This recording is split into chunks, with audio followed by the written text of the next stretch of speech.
ഒരു മാങ്ങാപ്പെരട്ട് തയ്യാറാക്കിയാലോ സദ്യക്കായി? വരൂ മല്ലിച്ചപ്പിനോടൊപ്പം.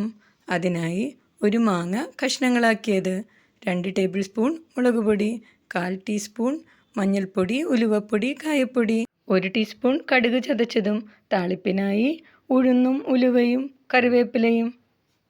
ചീഞ്ചട്ടി ചൂടായി വരുമ്പോൾ നല്ലെണ്ണ ഒഴിച്ച്, കൂടുതൽ നല്ലെണ്ണ ഒഴിക്കണം. ഉലുവയും ഉഴുന്നും പൊട്ടിക്കുക. ഉലുവയും ഉഴുന്നും നിറം മാറി വരുമ്പോൾ തന്നെ തീ ഓഫ് ചെയ്യണം. നന്നായി ചൂടായ എണ്ണയിലേക്ക് മുളക് പൊടിയും മറ്റു പൊടികളും ചേർത്ത് കൈയെടുക്കാതെ ഇളക്കി, ഉലുവയുടെയും കായത്തിൻ്റെയും മൂപ്പിച്ച മണം മൂക്കിലേക്ക് തുളഞ്ഞു കയറുമ്പോൾ മാങ്ങയും ചതച്ച കടുകും പാകത്തിന് ഉപ്പും ചേർത്തിളക്കി പകുതി വാടി വരുമ്പോൾ ഒരു സ്പടിക പാത്രത്തിലേക്ക് മാറ്റി 1 ദിവസം കാത്തിരുന്ന് വിളമ്പാം. ഇതിൽ എണ്ണ മാത്രമേ പ്രിസർവേറ്റീവ് ആയുള്ളൂ. ഉപയോഗിച്ച് വേഗം തീർക്കണേ. ലൈക്കും സബ്സ്ക്രൈബും ചെയ്യണേ.